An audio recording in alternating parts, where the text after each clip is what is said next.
कुछ याद किया? हाँ, कौन सा? चलिए,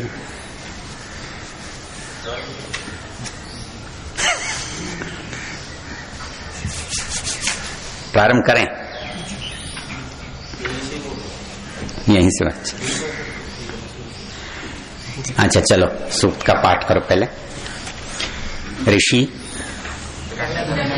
हिरण्यगर्भ, देवता कह, छंद तिष्ठुप। चलिए। ओम हिरण्यगर्भः मवर्तताग्रे भूतस्य जातः पतिरेक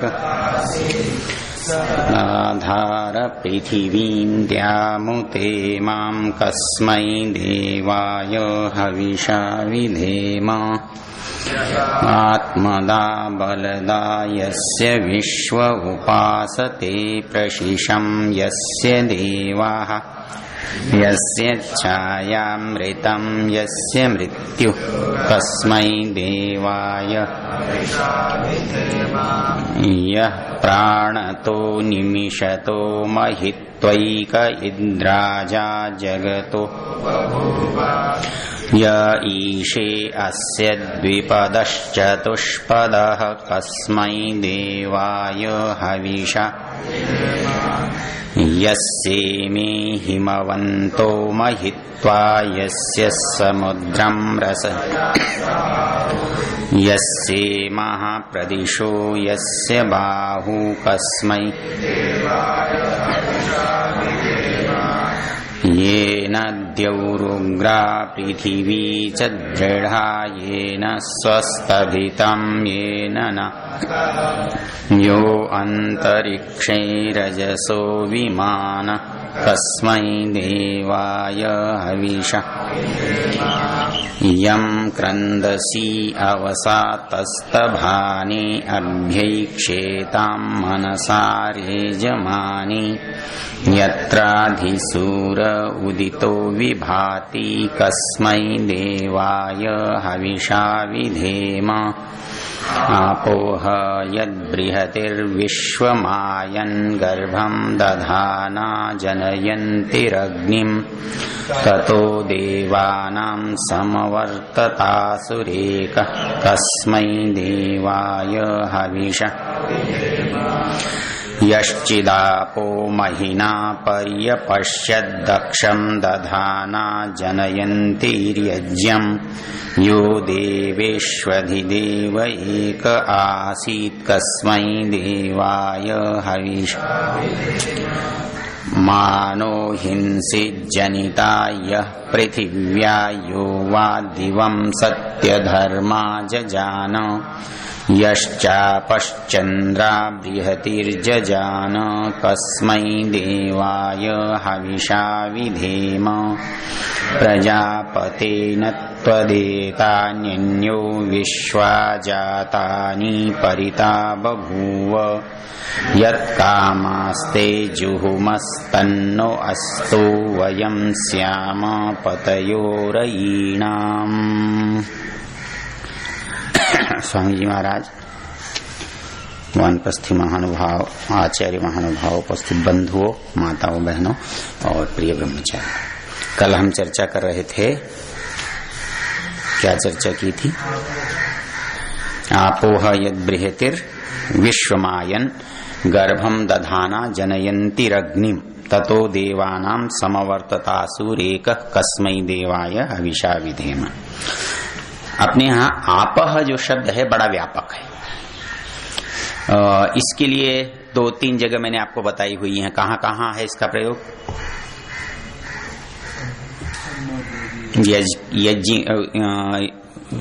यजुर्वेद के 32वें अध्याय का पहला मंत्र। हाँ, तदेवाग्निस तदादित्यस तद्वायुस तदुचंद्रमा तदेव शुक्रम ब्रह्म ता आपः स प्रजापति। तो आपः एक निर्माण, रचना करने का आधार है और वस्तु भी है और ईश्वर भी है। मतलब वस्तु से निर्माण हो रहा है, इसलिए उस वस्तु का नाम आपः है। लेकिन निर्माण जैसे वस्तु करती है वैसे ईश्वर करता है, इसलिए उसका नाम भी आपः है। आपनोति मतलब व्यापक होने से, आप्त होने से। आपः का एक अर्थ और क्या किया गया है? कर्म। कहां पर? यजुर्वेद के 40वें अध्याय में प्रकरण आता है ना, तो वहां उसका अर्थ है कर्म।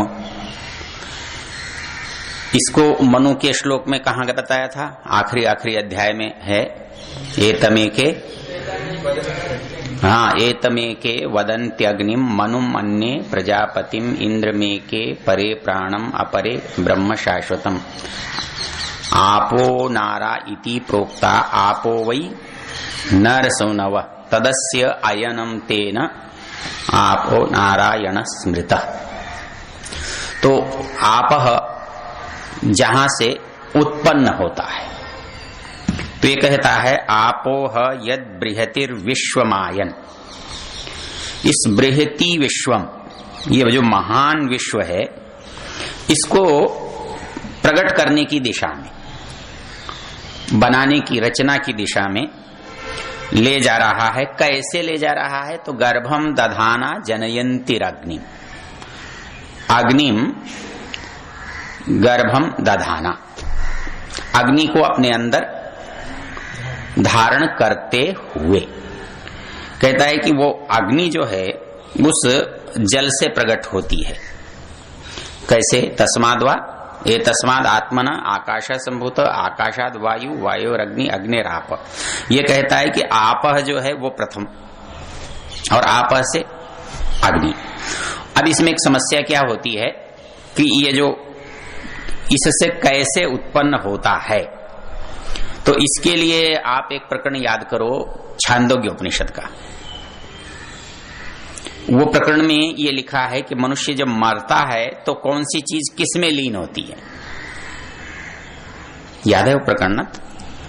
वही इसका जो छठा प्रपाठक का है। तो वो ये कहता है कि मनुष्य जब मरता है तो सबसे पहले वो क्या करता है कि वो पहचानना बंद कर देता है।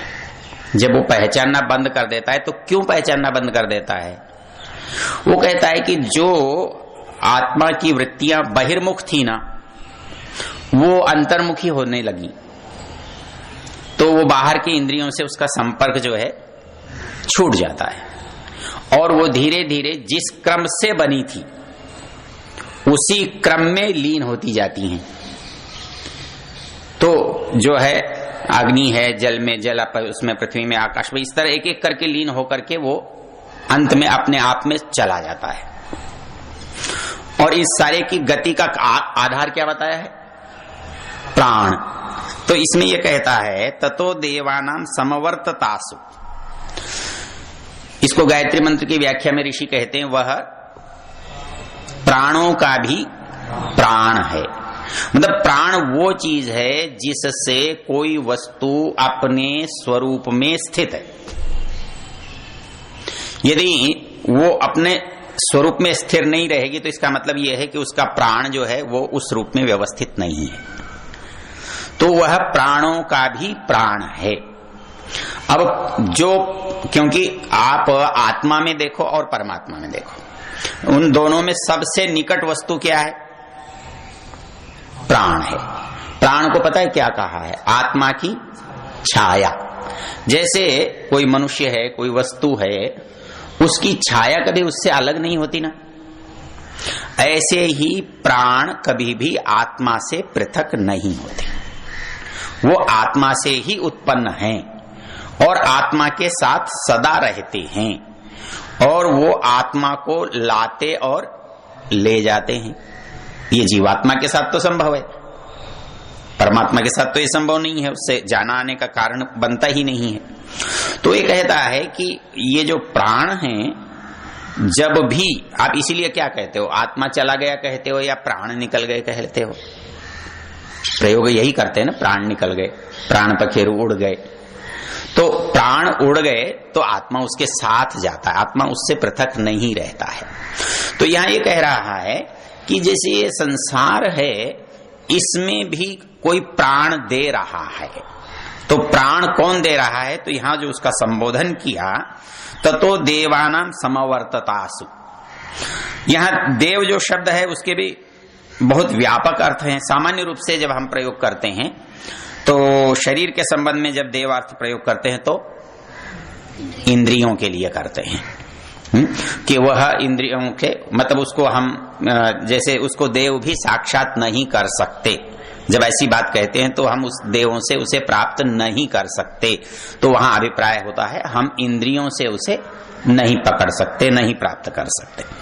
तो वह कहता है कि इस सारे संसार में जितनी भी क्रियाएं हो रही हैं, जितनी भी वस्तुएं अलग अलग दिखाई दे रही हैं, उनमें समझने की बात यह है कि वो सब किसी एक चीज से बंधी हुई हैं। इस जो नानात्व है, इस नानात्व में एकत्व ढूंढने की आवश्यकता है, और यदि आप उस एकत्व को खोज लेंगे, एकत्व को ढूंढ लेंगे, तो कहता है कि इसका रहस्य जानना आसान हो जाएगा। हम बाहर से अंदर की ओर जाते हैं और ऋषि अंदर से बाहर की ओर आते हैं, तो उनको बहुत जानने की जरूरत नहीं पड़ती, वो एक को जानते हैं इसलिए वो औरों को जान लेते हैं। हम हर एक को टुकड़ों में जानते हैं इसलिए हमको अंत में पहुंचने में कठिनाई होती है। तो ये कहता है कि उसकी जो उत्पत्ति है वो एक है, असु प्राण है, और वो समवर्तत पहले से विद्यमान है।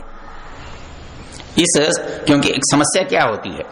समस्या ये होती है कि इसको बनाया है तो बनने वाला और बनाने वाला, ये दो की सत्ता अलग अलग स्वीकार किए बिना बात नहीं बनती। जो लोग ये मानते हैं कि नहीं था और बन गया, दर्शन में प्रकरण वो भी है, नहीं था और बन गया, ये भी एक दर्शन का विषय है कि नहीं, अभाव से भाव की उत्पत्ति हो गई। अभाव से भाव की उत्पत्ति दिखती है, होती नहीं।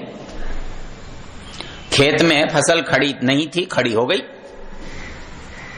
फसल नहीं थी, ये बात पक्की है, लेकिन खड़ी हो गई। ये मकान यहां नहीं था, खड़ा हो गया, नहीं था, ये अभाव है, लेकिन ये अभाव से उत्पन्न अभाव नहीं है, ये भाव से हो, मतलब कारण चाहिए, कारण के बिना दुनिया में कोई कार्य नहीं होता, ये सिद्धांत है।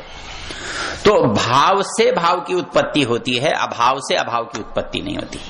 अभाव से उत्पत्ति मानने वाला कौन है? सबसे अधिक तो बौद्ध है। बौद्ध तो कुछ भी नहीं मानता, शून्य मानता है। वो कहता है कि ये जो इस समय इस क्षण जो चीज दिखाई दे रही है वो पिछले क्षण नहीं थी, तो फिर ये क्षण दिखाई क्यों दे रही है? कहता है कि इसका तद भिन्न भिन्नत्व, वो नहीं है, उससे कोई भिन्न है इसलिए है, और अगले क्षण वो भी नहीं रहेगी। तो उसका एक सिद्धांत है तद भिन्न भिन्नत्व, उससे तो अलग है लेकिन है, लेकिन अगले क्षण वो उससे भी अलग हो जाएगा। तो कुछ नहीं होते हुए भी होता रहेगा। लेकिन ये सिद्धांत जो है हमको वो परिणाम तक नहीं पहुंचाता, क्योंकि कारण के बिना कार्य यदि आप स्वीकार करो तो क्या करना पड़ेगा? सांख्य का एक अच्छा सा सूत्र है, नहीं ध्यान नहीं वो ये कहता है असद अकरणात्, यदि अभाव से कोई चीज बनती हो तो सब जगह अभाव है, कुछ भी बन जाए, किसी से भी बन जाए। अभाव से भाव यदि मानो तो फिर कारण को लेने की जरूरत नहीं होनी चाहिए। आप कोई चीज बनाना चाहते हो तो बनाने के लिए जो मूल कारण है आप उसको खोजने लगते हो। आलोकार्थी यथा दीप शिखायाम यत्नवान जना, हमें प्रकाश चाहिए तो प्रकाश फिर ले लो ना, क्यों पढ़ रहे? बोले नहीं, पहले दिया ढूंढना पड़ता है। तो जो कारण है जिसका, उसको ढूंढना पड़ता है। तो यदि आप अभाव से भाव मानो कि हो गया, ऐसे ही हो गया, तो ऐसे ही तो सब कुछ कहीं भी कुछ भी हो जाना चाहिए, तो कहीं भी कुछ भी तो नहीं होता। किसी निश्चित चीज से कोई निश्चित चीज होती है, बिना नियम के तो नहीं हो रहा है। तो कहता है असत अकरणात्, असद अकरणात् उपादान ग्रहणात्। भाई कारण जो है ना उपादान है, उपादान किसको कहा? यत् सत्वे यत् सत्वम यद अभावे यद अभाव, जिसके होने पर जो होता है और जिसके न होने पर जो नहीं होता। तो वो ये कहता है कि आप कुछ भी करते हैं तो उसका उपादान ढूंढते हैं। आप घड़ा बनाते हैं तो मिट्टी ढूंढते हैं, मकान बनाते हैं तो पत्थर ढूंढते हैं, कपड़ा बनाते हैं तो कपास ढूंढते हैं, सूत ढूंढते हैं। तो ये कहता है कि निश्चित कार्य के लिए एक निश्चित कारण की खोज की जाती है। तो इससे आप ये नहीं कह सकते कि कोई चीज थी नहीं और हो गई। तो इसका मतलब यह है कि नहीं थी और हो गई तो कारण से हुई है, कारण के बिना नहीं हुई। तो होना सिद्ध हो रहा है, नहीं होना सिद्ध नहीं हो रहा है। तो असद अकरणात् उपादान ग्रहणात् संभवा भावात्, जो कारण जिस कार्य को उत्पन्न करने में समर्थ है उसी कारण से वह कार्य संभव होता है। ऐसा नहीं हो सकता कि किसी भी कारण से कोई भी कार्य बन जाए। आप ये तो मान लो कि जी कारण तो जरूरी है, ले लेंगे, पर कोई बात नहीं। बोले कपड़े इकट्ठे किए, बोले क्या करें, तेल निकालेंगे, रेत लाओगे तेल इकट्ठा करेंगे, ऐसा तो नहीं हो। वो कहता है कि आप जो वस्तु आपके मस्तिष्क में है, जिसकी आपको इच्छा है, आप जो चाहते हैं वैसा करने के लिए उसी का कारण लेना पड़ेगा, उसी का जो आधार है वो सामग्री लेनी पड़ेगी, वैसे नहीं चलेगा। तो तीसरा सिद्धांत बना। पहला था असत अकरणात्, असत अकरणात्, असत से कुछ होता नहीं है। गीता की पंक्ति क्या बोली थी? ना सतो विद्यते भावो ना भावो विद्यते सत, उभयोरपि दृष्टवन्तस्तनयोस् तत्वदर्शी भी। तत्वदर्शी जो जानने वाले लोग हैं, ज्ञानी लोग हैं, उन्होंने दोनों के ओर छोर को देखा है। उभयोरपि अंतः दृष्ट, सत नहीं होगा तो क्या होगा, असत मानने से क्या होगा। तो कहता है ना सतो विद्यते भाव, भाव मतलब होना, सत्ता, वस्तु। कहता है सतः अभावः न विद्यते। दुनिया में आप यदि किसी वस्तु को पाते हैं, आप ये जानते हैं कि ये वस्तु है, तो दुनिया में ऐसा कभी नहीं होने वाला कि उसका समापन हो जाए, ऐसा तो नहीं हो सकता। तो क्या होगा, केवल अंतर होगा कि आपको वो उस रूप में भले ही नहीं दिखाई देगी, वो उसका रूप परिवर्तित हो सकता है, स्थान परिवर्तित हो सकता है, लेकिन उसका जो अस्तित्व है वो समाप्त नहीं हो सकता। तो एक सिद्धांत आप जब मान लेते हैं, ना सतो विद्यते भावो ना भावो विद्यते सत, इसलिए जो वस्तु है ऐसा कभी नहीं होगा कि वो नष्ट हो जाए। लेकिन मुश्किल क्या है, हम रोज ये देख रहे हैं जो नहीं है वो तो पैदा हो रहा है, और जो पैदा हो रहा है वो नष्ट हो रहा है। तो हमको ऐसा लगता है कि सत का तो अभाव भी हो जाता है और असत भी पैदा हो जाता है। तो इस सिद्धांत को सामान्य रूप से हम अनुभव करते हैं और लगता है नहीं था, हो गया, है, खत्म हो गया, दोनों सच दिखाई देते। लेकिन दिखाई तो सच देते, देखने में ऐसा ही लगता है। यहां कहीं बहुत बड़ा महल था, अब नहीं रहा, समाप्त हो गया, तो हमको लगता है कि महल समाप्त हो गया। इसको कहते हैं अभाव हो गया, होने था और नहीं रहा। तो ये कपड़ा पहना था, बहुत अच्छा था, फट गया, खत्म हो गया, गल गया, नहीं रहा। तो आप कह सकते हैं कि ये अभाव हो गया। लेकिन मूल बिंदु क्या है, अभाव तो हो गया लेकिन अपने कारण में लीन हो गया। ऐसा नहीं हो सकता कि वो कारण में लीन ना हो। आपने लकड़ी जलाई, लकड़ी तो अच्छी मोटी ताजी थी, जल गई, लेकिन लकड़ी का तो केवल राख बची, राख को तो आप लकड़ी नहीं कह सकते। वजन करके देखो तो उतनी है नहीं, तो क्या खत्म हो गई। लेकिन इसमें से जो कुछ निकला है आप उसको समेट लो तो आपको मिल जाएगा उतना ही। तो रूप परिवर्तित हुआ, समाप्त नहीं हुआ। तो ये कहता है कि असद अकरणात्, उपादान ग्रहणात्, शक्तस्य शक्य करणात् और कारण भावाच्च। तो मनुष्य जिस चीज को चाहता है उसमें ही वो सामर्थ्य होता है, उस सामर्थ्यवान पदार्थ को ही लेता है, उस सामर्थ्यवान कारण को ही लेता है। सामर्थ्य कारण में होता है। शक्तस्य शक्य करणात्, जो चीज जिसको पैदा करने में समर्थ है वही वस्तु उसको पैदा कर सकती है, दूसरी वस्तु उसको पैदा नहीं कर सकती।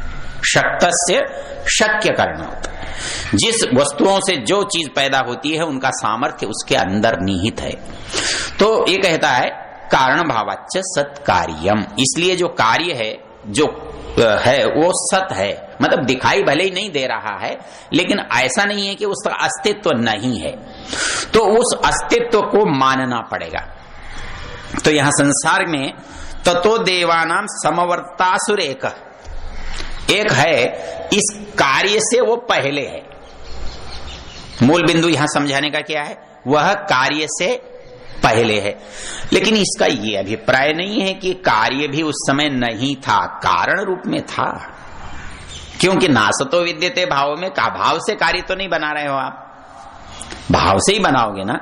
तो भाव भी था और ये बनाने वाला भी था।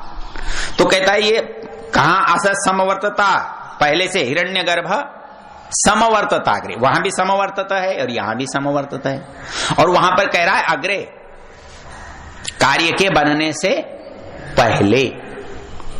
तो कार्य के बनने से पहले समवर्तता वो है कौन, जिसको कह रहे हो आप, वो उसकी सत्ता है और वो एक है। और ये जितनी भिन्नताएं हैं वो भिन्नताएं उसके द्वारा रचित हैं, निर्मित हैं, बनाई गई हैं। तो इसलिए वो ये कहता है कि इस समस्त विश्व को जो अव्यक्त में था उसको व्यक्त में लाया। तो व्यक्त से अव्यक्तात् व्यक्तताम याति, जो अव्यक्त से व्यक्त को जाता है। और यदि गीता के शब्दों में कहें तो क्या कहता है वो,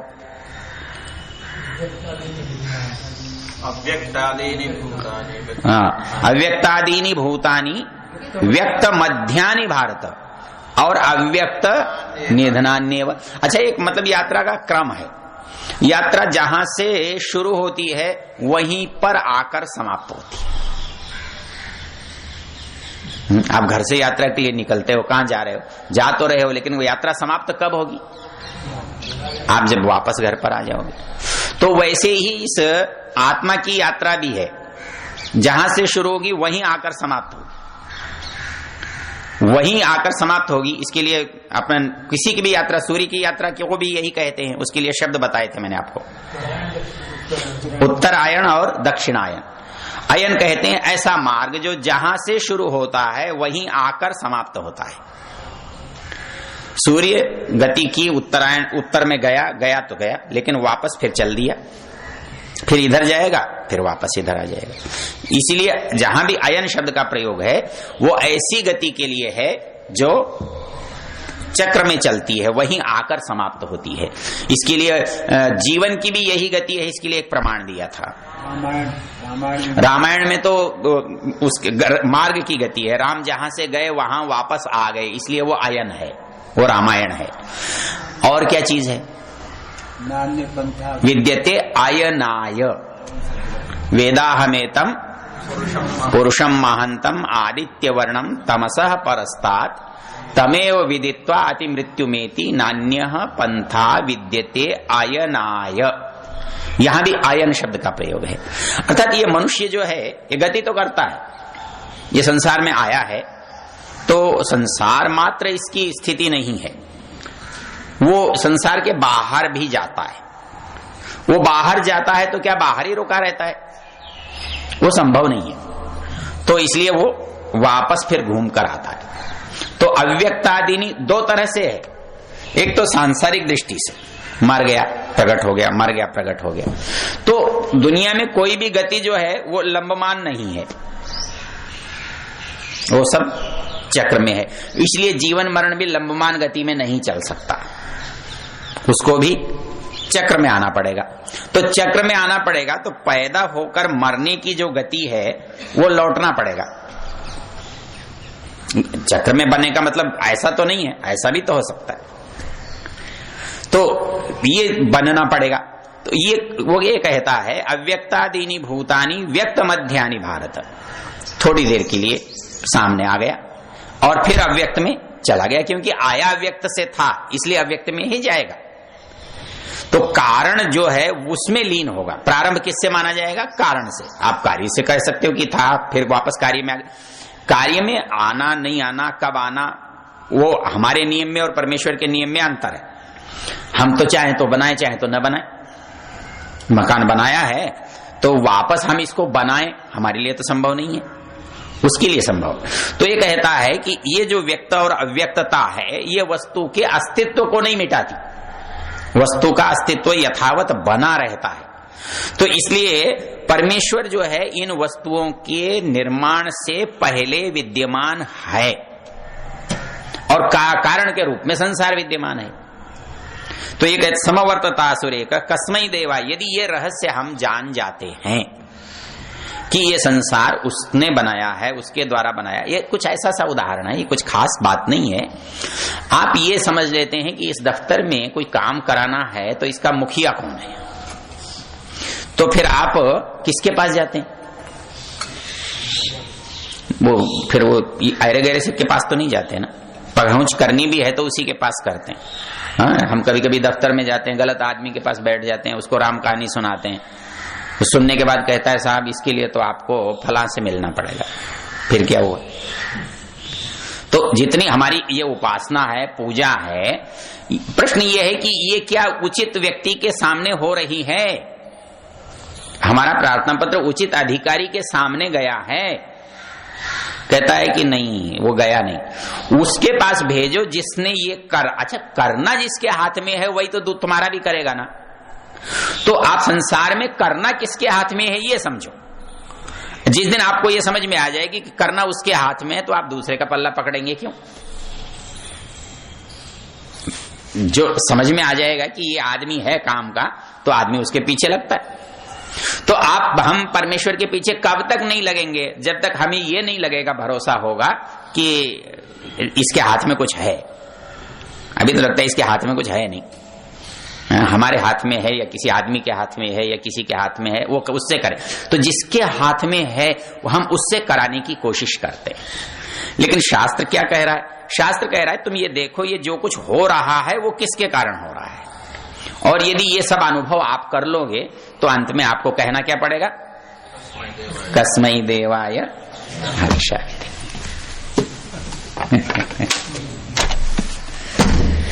बहुत बहुत आपका धन्यवाद। ओम शांति शांति शांति। अब अगला यज्ञ कीजिए।